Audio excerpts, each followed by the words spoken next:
오늘은 교회에 관하여 두 번째 시간입니다. 우리가 지난주에 교회에 대해서 간략하게 배웠습니다. 교회는 그리스도께서 세우신 공동체입니다. 사람이 무엇인가 설립하는 곳이 아니라는 것입니다. 주께서 친히 교회를 세우시고 그 세우시는 일들을 직분자들에게 맡겨주셔서 이 일들을 계속 진행케 하십니다. 그렇다고 해서 직분자들에 의해서 교회가 세워진다고 해서 교회가 사람의 손에 달려있는 것이 아닙니다. 왜냐하면 직분자들은 원래 하나님을 대적했던 죄인들이며 하나님 앞에서의 원수들이었어요.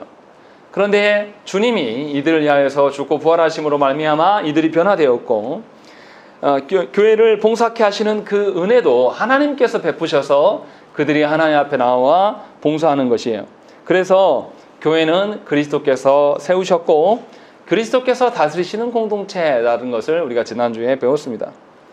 그러므로 모든 교회는 그리스도의 몸이라고 불릴 수가 있는 것이죠. 머리 대신 예수께서 명하신 대로 존재하는 것, 살아가는 것, 이것이 교회다. 이것이 바로 교회의 보편성이다라는 것을 지난주에 말씀했습니다.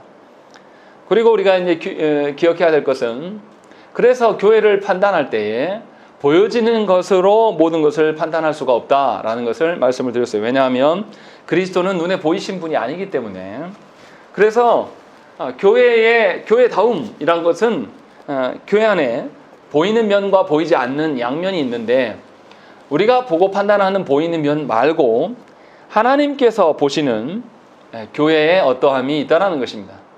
그래서 하나님께서 바라보시는 우리 눈에 보이지 않는 그 교회의 면, 또 우리가 판단하고 보는 그 교회의 면이 일치되지가 않아요. 그렇기 때문에 우리는 하나님의 보시는 관점에서, 하나님께서 바라보시는 관점에서 교회를 보려고 힘써야 되는 것입니다. 그래서 모든 성도는 교회됨을 우리가 보는 것, 보여지는 것으로 판단할 수가 없이 성경에서 말하는 하나님께서 계시하여 주신 바에 근거하여서 교회됨을 찾아야 되는 것입니다. 이것이 교회의 특성이고 본질이다라는 것을 이야기를 했습니다. 우리 판단으로 누가 참 신자이며 누가 거짓 신자인가 이렇게 하는 것은 다 추정치에 불과한 것이지 궁극적으로 하나님만 아는 것이에요. 그렇다고 해서 우리가 이것을 포기할 수는 없습니다. 왜냐하면 우리에게 하나님의 영혼을 위탁하여 주셨고 우리가 담당해야 되기 때문에 분명하게 목양을 위하여서 분별하는 것을 힘써야 되겠으나 궁극적으로 하나님의 손에 달려있으면 여지를 남겨놔야 돼요. 그렇기 때문에 교회에는 위선자도 존재할 수 있다고 말씀을 드렸습니다. 보여지기는 그 사람이 진실해 보였는데 실상 그 속마음은 거짓의 사람도 있을 수 있다는 거죠. 그래서 교회 안에 위선자가 있더라도 놀라지 말 것들을 권면을 해드렸고요. 그래서 교회는 끊임없이 영혼의 회심을 위하여서 힘쓰는 공동체가 돼야 돼요. 영혼의 변화라는 것은 우리의 노력 여하에 달려있는 것은 아닙니다.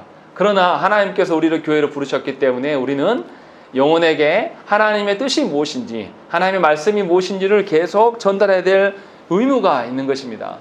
그래서 교회가 말씀을 선포하고 가르치는 일에 힘써야 되는 것이고 또 교회가 성도들이 말씀대로 살아가고 있는지를 점검하는 일에 힘써야 되는 것이 교회의 사명입니다.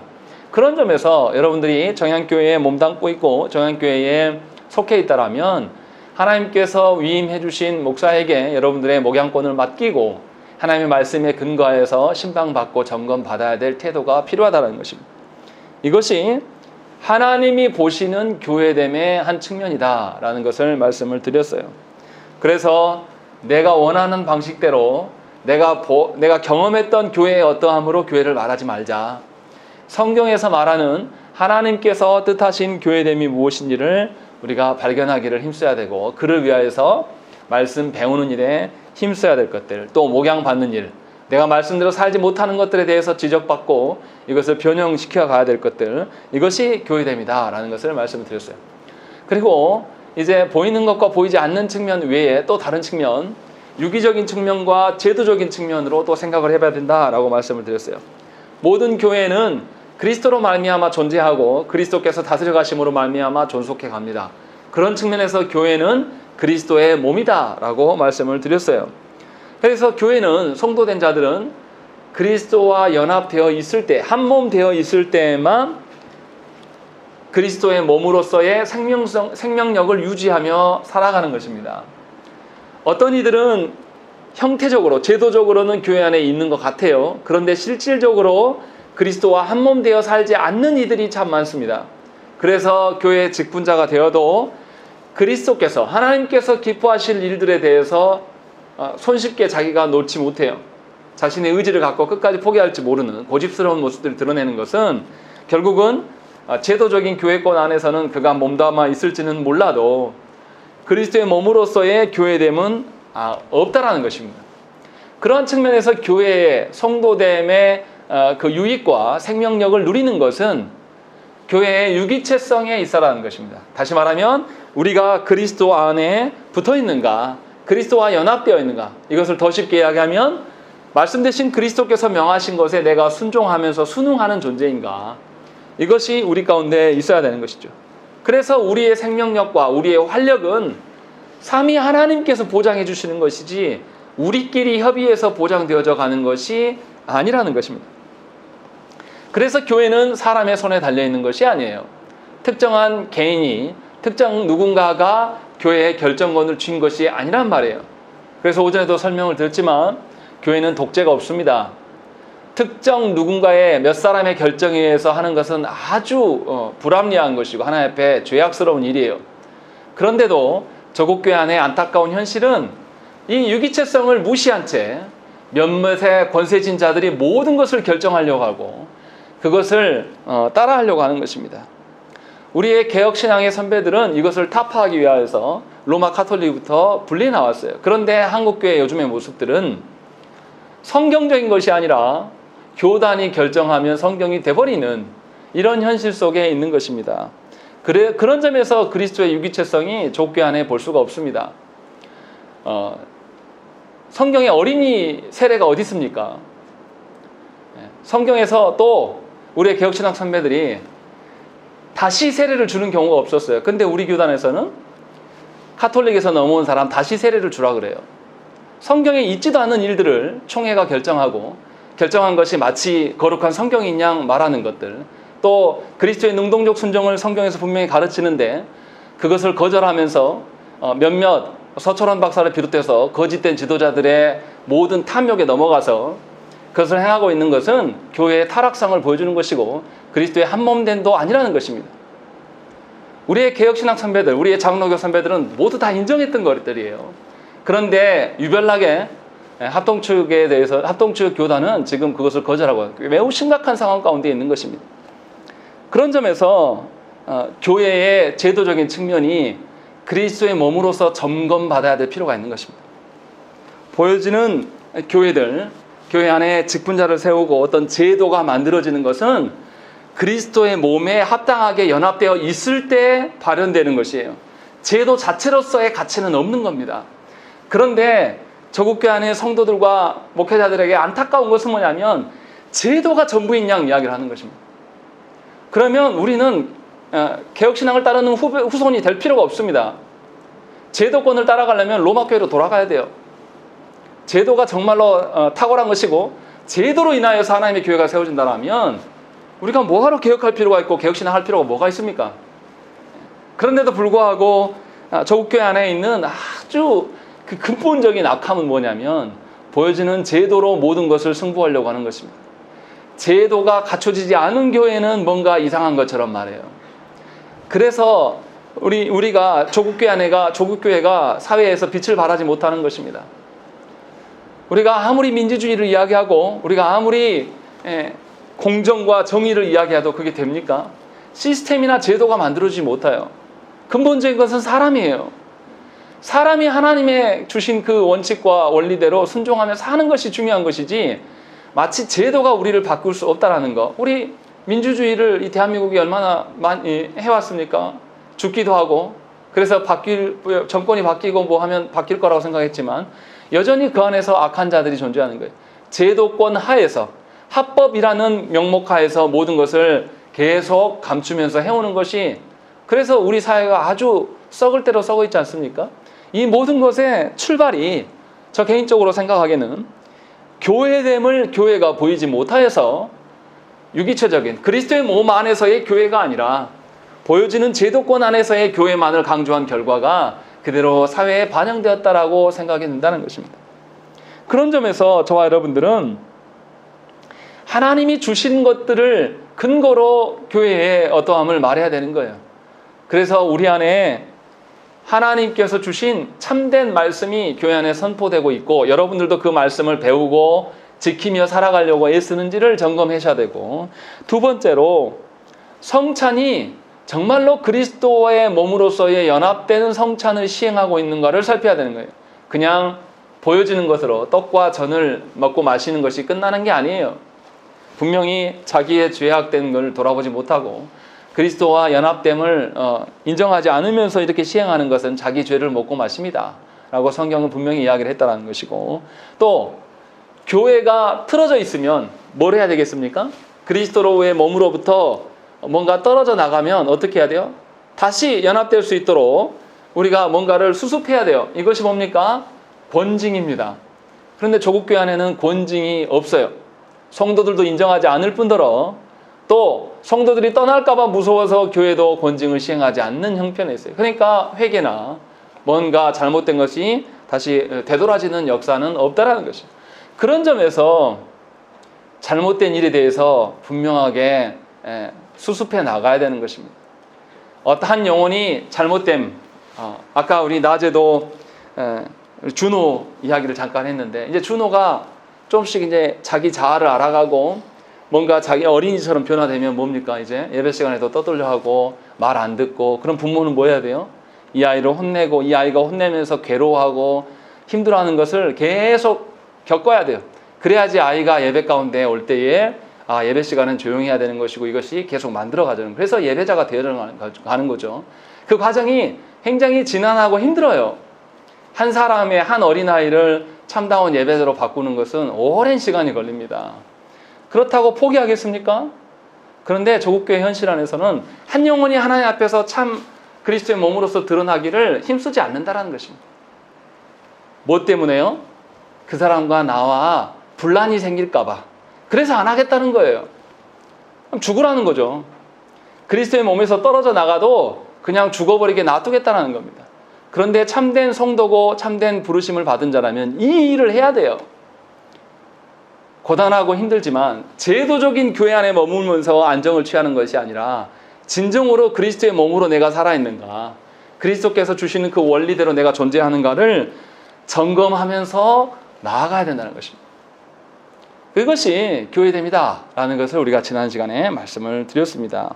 오늘은 교회의 그 특징은, 교회의 특성들은 어디서 나오는가, 그래서 교회의 특성 4가지에 대해서 말씀을 나누려고 합니다.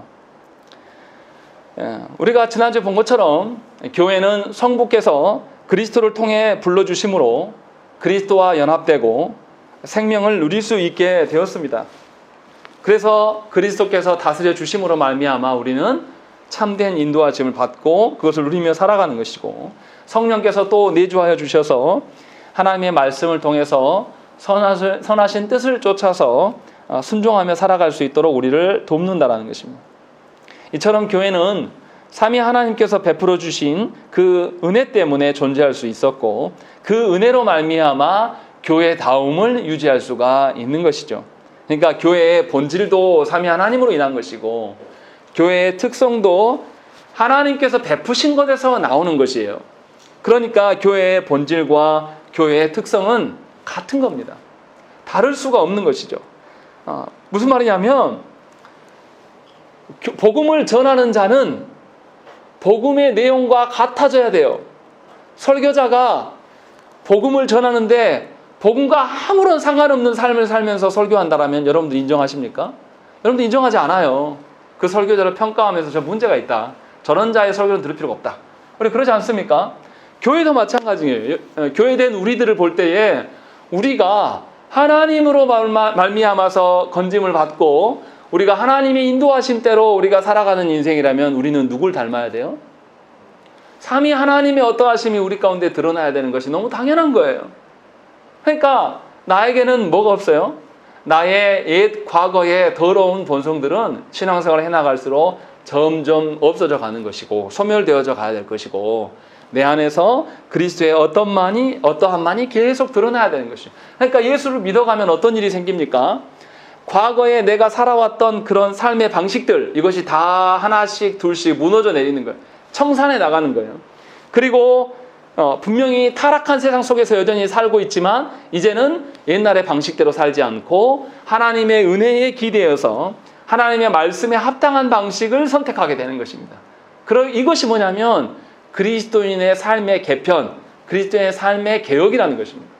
이것이 우리 안에 드러나는 것이죠. 그래서 교회된 성도들은 예수 그리스도의 은혜로 말미암아 예수 믿기 전과 후에도 똑같이 세상 속에서 살아갑니다.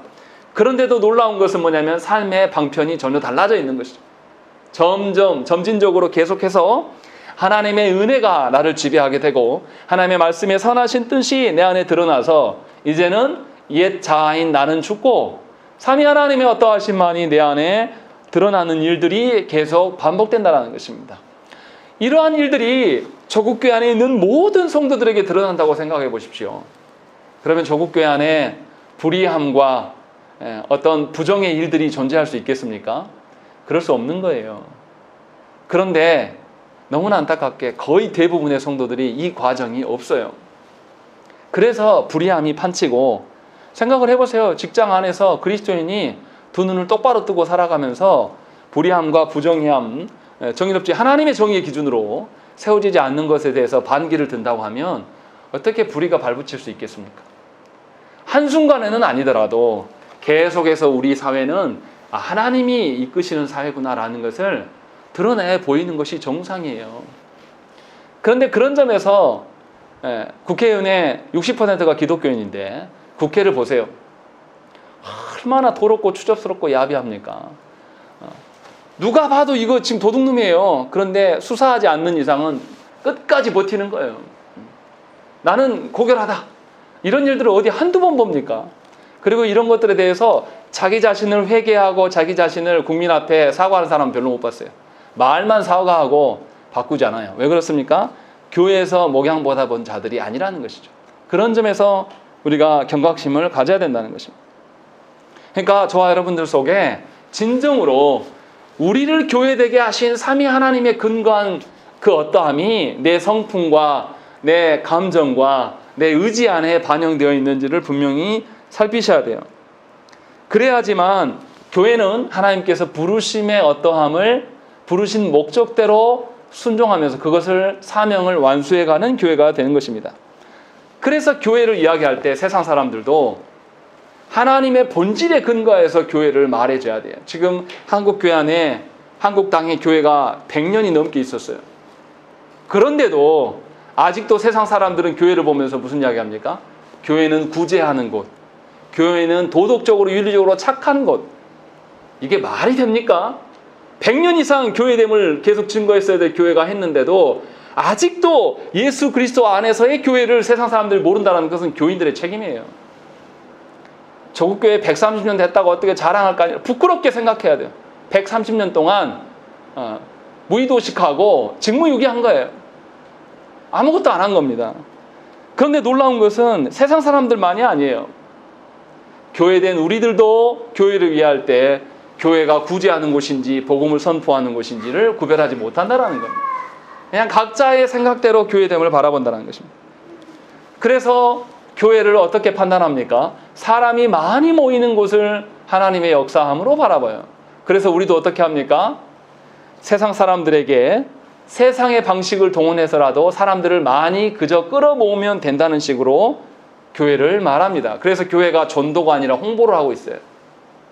교인된 성도들이 삼위 하나님의 어떠하심을 증거하는 것이 아니라 우리 교회 좋은 교회, 우리 목사님 인간적인 목사님 이렇게 말하면서 이것은 세상적인 홍보수단이지 않습니까? 그렇게 방식으로 세상 사람들의 관심과 이목을 집중케 하는 방식으로 교회됨을, 부흥을 말해왔다는 것입니다. 그런 점에서 이것은 하나님이 세우신 교회의 본질과 아무런 상관없는 일이에요. 복음을 증거하는 자는 복음을 닮아가는 것이 정상이에요. 그렇지 않겠습니까? 붕어빵 장수에게 붕어빵 향기가 나야 되는 것이 정상입니다.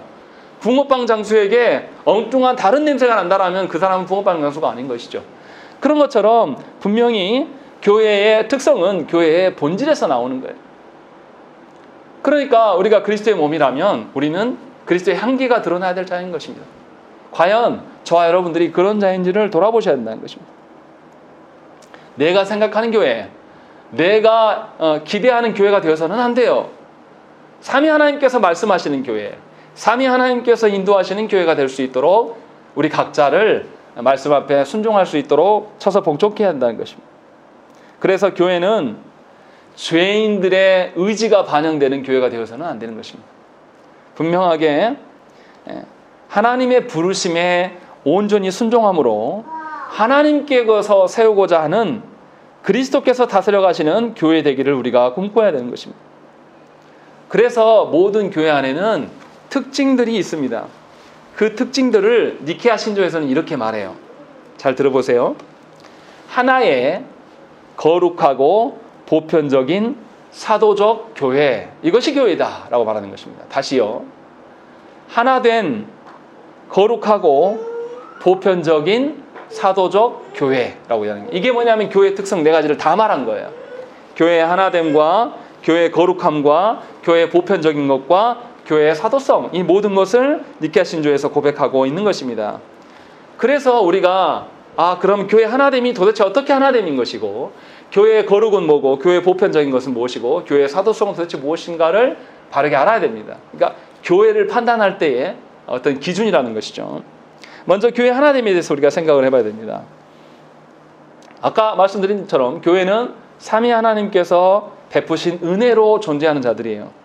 그렇기 때문에 교회의 하나됨은 삼위 하나님이 하나 되게 하심에 기반하는 것입니다. 사도 바울 선생도 오늘 말씀에서 3절과 6절부터 계속 그 이야기합니다. 3절부터 6절 읽겠습니다. 제가 먼저 3절, 여러분들이 4절 읽겠습니다. 평안에 매는 줄로 성령이 하나 되게 하신 것을 힘써 지키라.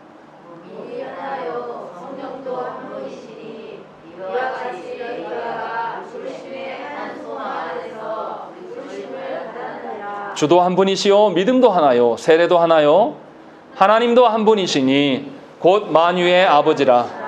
만유 위에 계시고 만유를 통일하시고 만유 가운데 계시도다. 아멘. 분명히 교회의 하나됨은 삼위 하나님께서 하나 되게 하심이 교회의 하나됨이라는 것입니다. 그래서 우리는 그리스도 안에서 부르신 목적이 다 같아야 돼요. 제각각일 수가 없다는 것입니다. 교회가 어떠한 사역을 감당하더라도 교회의 하나됨을 깨트리면서 일하는 것은 아주 미련한 방식입니다. 교회가 분열이 일어나고 교회 성도들이 서로 다툼이 있는데도 내가 반드시 건축을 하겠노라 하면서 해나가는 것은 이건 합당하지 않아요. 어떤 교회들은 뭔가 교회 일을 하면서 사람들이 떠나가고 하는 것에 대해서 아무렇지도 않게 생각합니다. 그러나 교회 단자는 하나님께서 부르신 자들이에요. 하나님이 불러놓으셨는데 우리가 이 땅에서 몇 가지 일을 한다고 해서 그 일을 위하여서 교회를 찢어내면서 그 일을 하는 것은 온당하지 않습니다. 분명히 이 점을 알아야 돼요. 그러니까 교회 안에서 뭔가 교회 일을 해나갈 때 분쟁하고 다툴 거면 일 안 하는 게 나아요. 뭐하러 합니까? 안 그래도 우리가 하나님 붙잡기도 힘든데, 우리 능력으로 할 수가 없는 자들인데 자꾸 다투면서 분열하면서까지 교회 일을 한다고요? 그것은 온당하지 않습니다. 일이 중요한 것이 아니라 삼위 하나님 안에서 우리가 다 하나됨을 경험하는 것이 훨씬 중요해요. 그것이 성찬에 드러나지 않습니까? 그리스도의 몸으로서 우리가 하나 될 때에 그리스도의 몸과 연합되어 있을 때 성도들의 연합도 같이 일어나는 것입니다. 그래서 사도 바울은 교회의 하나됨은 그리스도의 사랑으로 인하여서 하나 될 수 있다라고 분명하게 말씀합니다. 결국은 교회의 하나됨은 거룩한 사랑의 일치를 보이는 것이에요. 내가 보기에 어떠한 것이 아니라 그리스도께서 보여주시는 사랑에 의한 것입니다. 그래서 성도의 교제는 세상의 어떠함으로 교제하는 것이 아니에요. 성도의 교제는 그리스도께서 우리를 향하여 보여주신 그리스도의 사랑으로 서로를 교제하는 것입니다. 오해하시면 안 돼요. 그리스도의 사랑이라고 해서 무조건 받아주라는 뜻이 아닙니다. 뒤에서 말씀하지만, 뒤에 거룩함이 또 나오겠지만 분명히 그리스도께서 우리에게 보여주신 사랑, 주님은 우리에게 무조건적인 사랑을 행하셨지만 우리가 잘못되고 옳지 않은 길로 갔을 때는 우리를 채찍질하면서 우리를 시험하셔요. 우리를 훈육하시는 하나님심을 기억해야 한다는 것입니다.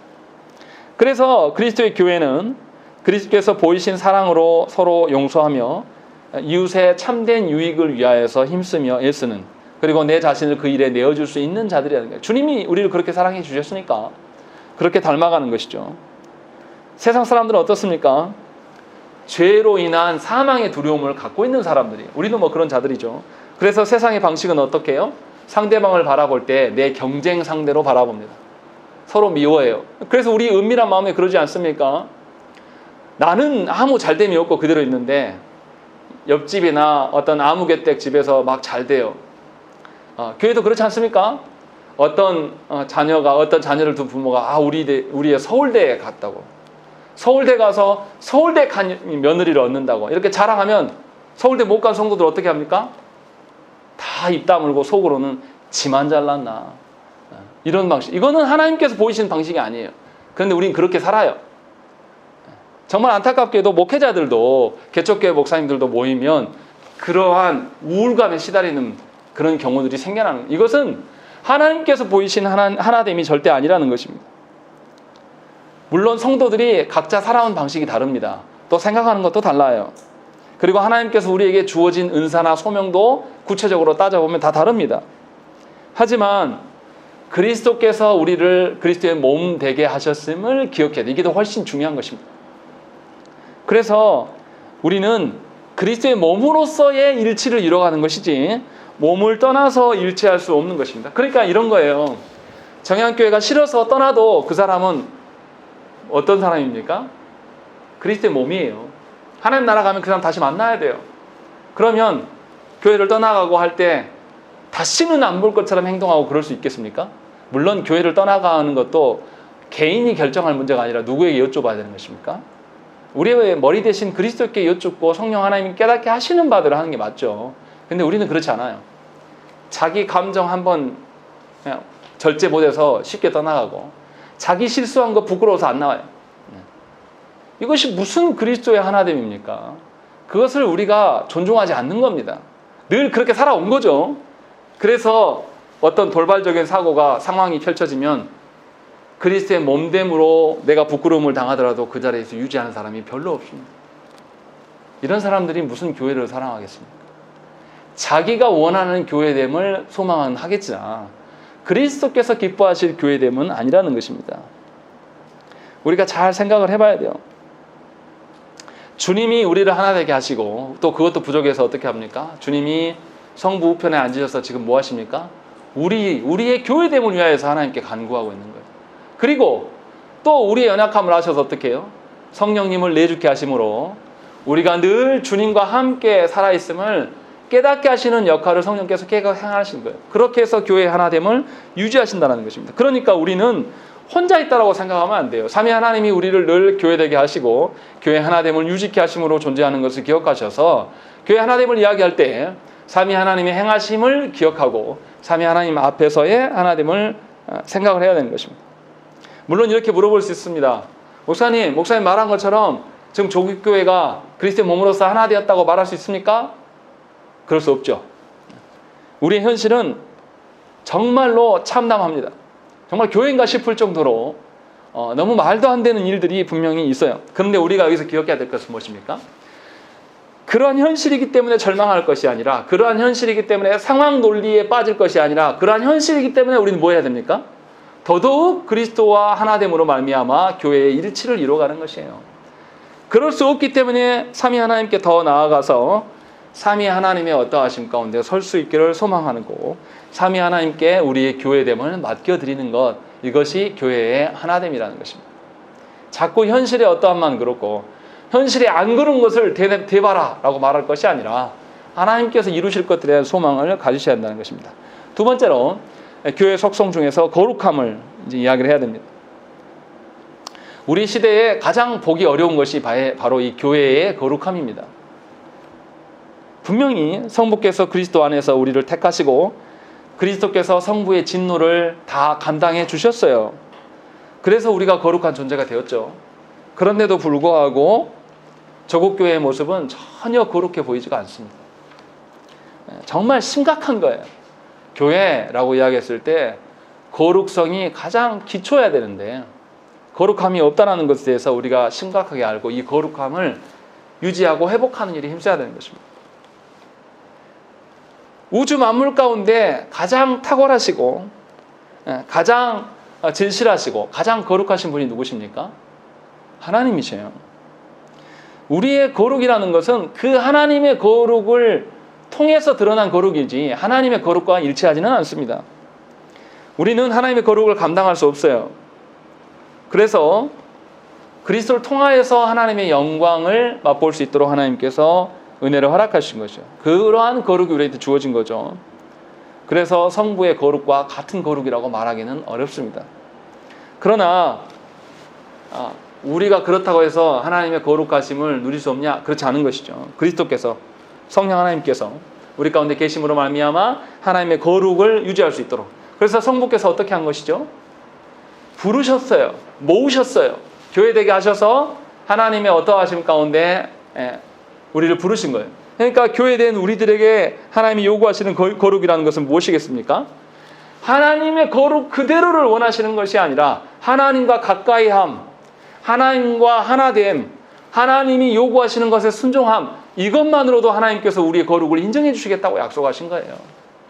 그러니까 우리는 그리스도의 몸에 붙어있기를 소망하고 하나님께서 말씀을 주셔서 당신의 선하신 뜻과 거룩이 무엇인가를 알리셨으면 성령 하나님께서 깨닫게 하시고 성령 하나님께서 도우셔서 우리의 마음이 그 말씀 안에 있도록 하는 것, 이 정도로도 하나님의 거룩이, 하나님 앞에 설 수 있는 거룩의 자격을 하나님께서 우리에게 부여하셨다고 한 것이죠.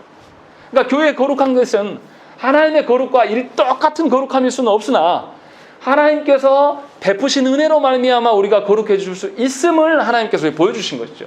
이러한 거룩이에요. 그렇기 때문에 나 하나의 어떠함, 내 의지의 어떠함으로 교회의 거룩함을 말하면 안 돼요. 하나님의 거룩에 근거하여서 하나님의 거룩을 소망함으로 말미암아서 우리의 거룩을 말해야 되는 자들이 바로 교회의 거룩함이라는 것입니다. 그런 점에서 우리가 그리스도만이 모든 교회의 중심이 되고 모든 우리들의 삶의 근거가 되어주시기를 소망하는 것이 교회의 거룩함을 유지하는 것입니다. 세상을 이기는 것은 하나님을 닮아갈 때에 세상은 자동적으로 이기는 것입니다. 우리가 이기는 게 아니라 하나님께서 이기시기 때문에. 그래서 세상과 버타지 말려고 애쓰지 말고 하나님과 가까이 하려고 있으면 되는 거예요. 하나님께 예배함을 즐거워하며 하나님의 말씀을 보기 싫어더라도 의무적으로라도 보시고 또 기도하는 일에도 기도가 쉽게 됩니까? 저도 해봐서 알지만 잘 안 돼요. 그러면 자리라도 지키고 계세요. 안 되면 하나님 이름이라도 부르세요. 성령님께 맡기면서 하나님 기도가 안 됩니다. 제가 어쩌려고 이런지 모르겠어요. 하나님 좀 도와주세요. 아들이 왜 아버지 이름 못 부릅니까? 라고 한번 떼쓰고 애써 보세요. 왜 하나님께서 우리에게 그런 은혜를 안 주시겠습니까? 주셔요. 문제는 우리가 하나님을 신뢰하지 않기 때문에 그러는 거예요. 우리의 거룩을 회복하고 싶은 마음이 전혀 없는 거죠. 그래서 잠깐 한 5분 했는지 모르겠어요. 잠깐 회복 안 되면 가버려요. 하나님이 우리를 얼마나 참고 기다리셨는데요. 하나님께서 우리를 거룩해 하시기 위해서 얼마나 당신의 아드님을 내어주시고 성령 하나님을 우리 가운데 내주게 하시는, 그리고 우리의 삶에 개입하시고 역사하셔서 우리가 하나님을 찾지 않아도 하나님은 늘 우리를 찾으시면서 계속 보고 있는 그런 현실 속에 우리의 거룩이 놓여있다는 것을 아셔야 한다는 것입니다. 이것이 교회에게 주어진 거룩이에요. 그러니까 얼마나 감사한 일입니까? 우리가 거룩에 대해서 인식하고 우리가 거룩에 대해서 우리의 의지가 발현되지 않아도 하나님께서 우리의 거룩을 책임져 주시면서 이끌어 가시는, 그럼 우리는 하나님께 가까이만 하면 되는 거죠. 이것이 우리에게 주어진 거룩의 의미예요. 그런 것도 하지 않으면서 교회됐다, 교회됩니다 라고 말할 거라면 우리는 하나님 자식이 아닌 거죠. 여러분들의 가정도 마찬가지예요. 교회의 거룩과 가정의 거룩은 동일한 겁니다. 가정도 교회이기 때문에. 그런 점에서 여러분들의 가정의 거룩을 회복을 위하여서 여러분들이 지속적으로 힘씀이 있어야 되는 것입니다. 그리고 교회의 거룩이 있는 것이 교회의 본질이에요. 아까도 말씀드렸지만 교회의 특성은 어디서 나온다고요? 본질로부터 나오는 겁니다. 그러니까 우리의 교회됨은 하나님으로부터 나와야 돼요. 그래서 반드시 거룩을 이야기할 때 나는 그렇지 못해도 하나님의 거룩에 기인하여서 우리의 거룩을 말할 수 있기를 간절히 축원합니다. 또 교회의 속성 보편성에 대한 이야기를 이제 해야 되는데, 보편성은 우리가 지난주에도 말씀드렸습니다. 교회를 존재케 하고 교회를 계속 유지하시고 교회를 인도하시고 다스리시는 분은 바로 예수 그리스도십니다. 예수님은 시공간을 초월하셔서 우리를 창조하시고 또 하나님의 진노를 감당하신 우리의 구원주시며 마지막 종말에 우리를 심판하시는 심판주십니다. 우주 만물 가운데서 다른 어떤 곳에서 교회의 보편성을 찾을 수가 없습니다. 분명히 교회의 보편성은 그리스도에게 있다는 것입니다. 그러니까 엉뚱한 소리 하면 안 돼요. 뭐 예배당에 십자가가 있냐 없냐로 가지고 교회 보편성을 찾는다든지, 어떤 교회 가는데 태극기가 꽂혀 있냐 안 꽂혀 있냐, 어떤 교회 가면 십자가가 이 종이 오른쪽에 뒀냐 왼쪽에 뒀냐, 미련한 거죠. 또 어떤 교회 가니까 여자 목사냐 여자 장로냐, 다 미련한 거예요. 교회의 보편성은 그리스도의 어떠하심, 그리스도의 다스리심에 순복하느냐, 이게 굉장히 중요한 것입니다. 그래서 교회의 모든 교회 가운데 드러나야 될 것은 예수 그리스도시에요. 예수 그리스도의 다스리심이에요. 그래서 교회다움이 드러날 때에 모든 그리스도까지 드러난다는 의미는 뭡니까? 적용해서 말하면 이런 거죠. 교회에 직분자가 있어요. 근데 그 직분자가 주님이 보시기에 합당하지 않은 일을 하고 이 사람이 깨달았으면, 누가 권면하면 이 직분자 어떻게 해야 됩니까? 놔야 돼요. 내려놔야 돼요. 아무리 이 직분자가 목사고 노회장이고 총회장이고 뭐 무슨 세계적인 유명한 책을 써가지고 유명한 목사 할아버지라도 필요 없어요. 하나님이 보시기에 합당하지 않은 것이 지적이 드러나면 자기가 해왔던 모든 업적을 다 무너뜨릴 수 있어야 되는 것입니다. 이게 없어요, 조국교회 안에. 자기가 쌓아온 커리어를 얼마나 자랑하고 얼마나 목회자들이 스펙 자랑하는지 모르겠어요. 교회 홈페이지 들어가 보면 무슨 목사의 그 직함이 이렇게 많은지 모르겠어요. 그동안 뭐 한 겁니까?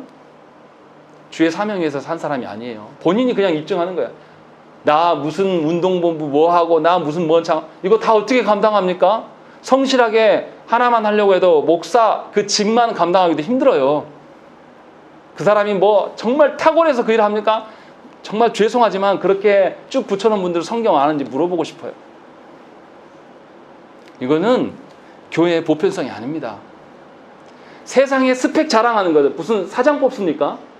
그런처럼 교회의 목회자를 청빙하면서 뭔 직함을 이렇게 많이 말하는지 모르겠어요. 이거는 그리스도께서 교회의 주인 되심을 부정하는 겁니다.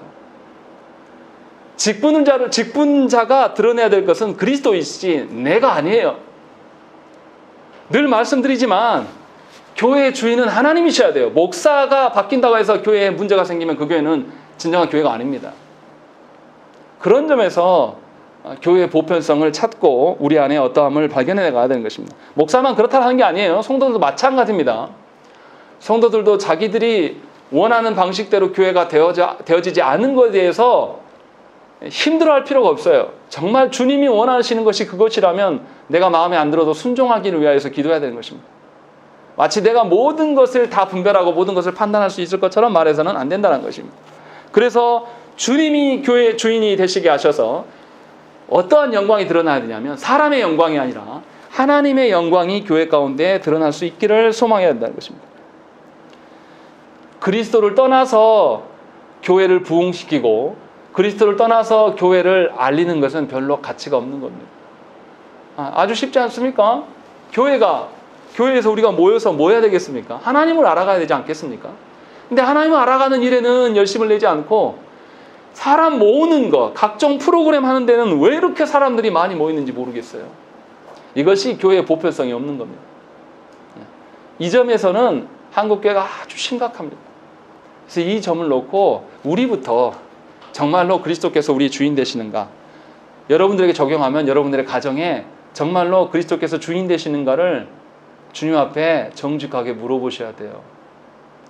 자녀들에게 하나님의 말씀이 아닌, 예배함이 아닌 세상의 어떠함을 위하여서 하나님께 드려져야 될 것을 희생시켰다라면 여러분 잘못하고 있는 겁니다. 하나님 절대 기뻐하시지 않는다는 것입니다. 그래서 그리스도 중심적으로 서게 되면 우리가 뭐를 극복할 수 있습니까? 조국교회 안에 있는 아주 나쁜 습관이 있어요. 내 가정, 내 새끼, 가정이기주의가 있습니다. 또 뭐 있습니까? 우리 교회만 잘 되면 돼요. 이 근방에 옆에 교회들이 뭐 이단으로 어떻게 우리 교회만 아니면 돼. 이런 식으로 자기 교회 이기주의가 있습니다. 또 우리는 어떻습니까? 지역 이기주의도 있어요. 정말로 수준이 추접스럽고 더러운 게 뭐냐면 아파트 몇 평 사는 거에 따라서 학교를 다시 지어주려고 그래요. 얼마나 대한민국 국민성이 얼마나 바닥이고 저질입니까? 자기들이 소유한 그 재물이 영영이 유지될 것 같습니까? 언젠가 한순간으로 전락해서 모든 것을 토해낼 날이 곧 와요. 그런데 자기네는 30평대 살고 옆에는 LH니까 따로 학교를 지어주게 하고 이 아이들을 건너지 못하도록 만드는 건 이게 어른입니까? 사람 새끼도 아니에요. 근데 그런 것들을 아파트에서 모여가지고 담합해서 그것을 해달라고 요구해요, 정부에게. 또 옆에 무슨 공고가 있다든지 뭐 어떤 장애 학교가 세워지면 아주 난립니다. 아파트값 떨어진다.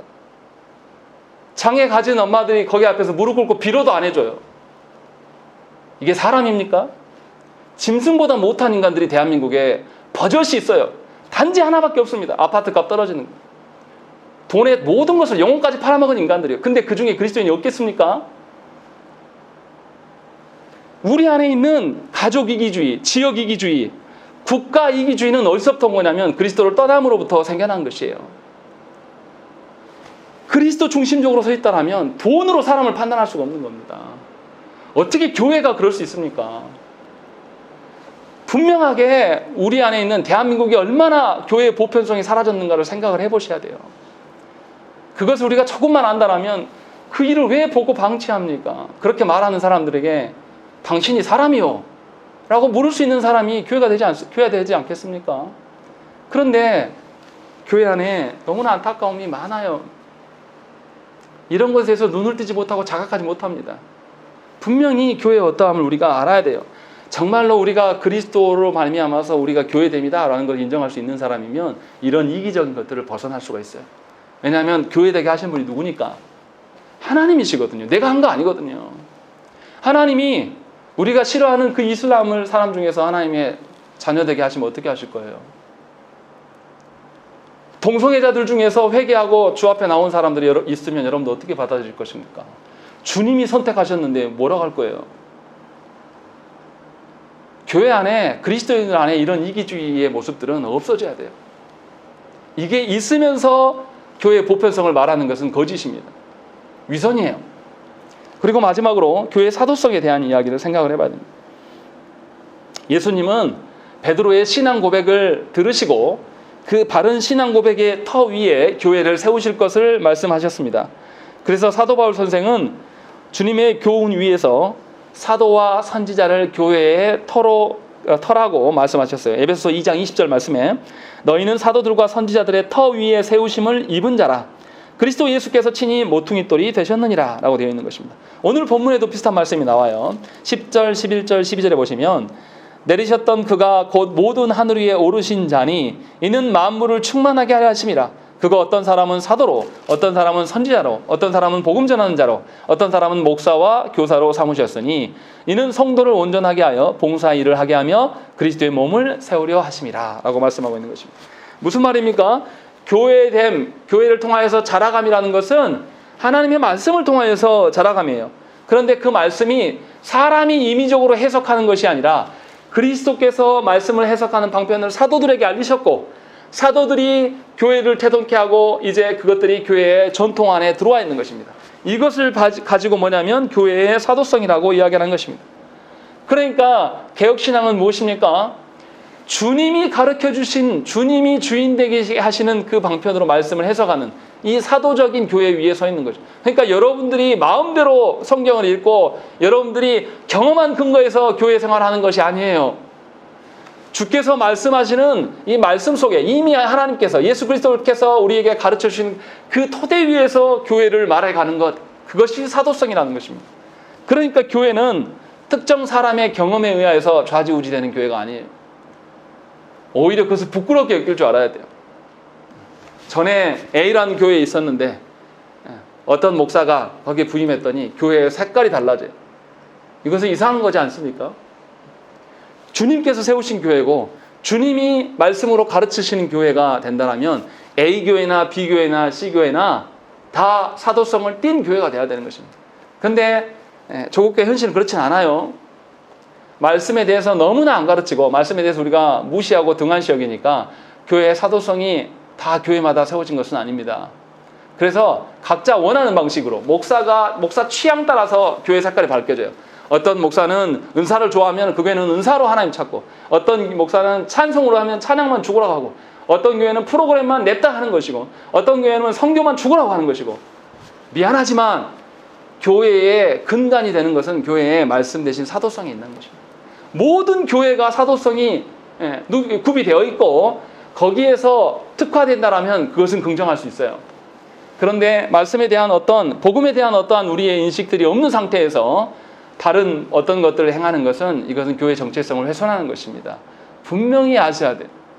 다시 정리하면 오늘 우리가 했던 것, 교회의 하나됨, 삼위 하나님으로 말미암아 하나됨을 우리가 기억하셔야 되고, 교회의 거룩함도 그리스도께서 우리에게 성부께 나아갈 수 있는 거룩함을 주셨기 때문에 우리가 하나님과 가까이 될 그 거룩함이고, 그 다음에 교회의 보편성은 뭡니까? 그리스도께서 다스리시는 교회가 되어야 되는 것입니다. 사람이 다스리는 특정 누군가의 독재 형태로 다스리는 그런 교회가 아니라는 것입니다. 또 마지막으로 교회의 사도성, 하나님의 말씀에 근거해서 교회됨을 세워가야 되는 것이 모든 교회의 가장 기본적인 소견입니다. 저와 여러분들이 교회를 바라볼 때에 이 근거로 교회를 바라볼 수 있어야 되는 것입니다. 분명히 우리의 신앙 선배들은 이렇게 교회됨을 잘 요약해서 우리에게 알려줬어요. 그렇다면 우리는 어떻게 해야 되겠습니까? 이제 교회를 바라볼 때에 이 관점으로 교회를 보셔야 되는 것입니다. 나 역시 내가 잘못 본 곳에 있다면 그것에 대해서 계속 고쳐나가야 돼요. 내가 원하는 교회, 내가 판단해서 좋은 교회가 아니라 정말로 말씀에 그러한가를 보면서 교회됨을 이뤄가야 되는 것이죠. 이것을 여러분들이 적용하면 여러분의 가정이 교회되기 위하여서 여러분 안에 정말로 여러분의 가정 안에 교회의 하나됨, 그리스도로 말미암아 여러분들의 가정이 하나 되는지를 찾으셔야 돼요. 그냥 서로 사이좋은 거 말고요.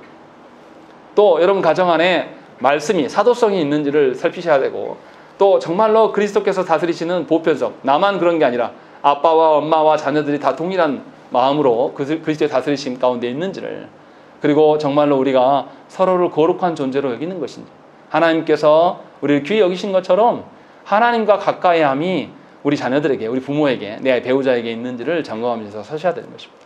이것이 하나님께서 우리를 교회로 부르신 본질이고 특성입니다. 네, 함께 기도하시겠습니다.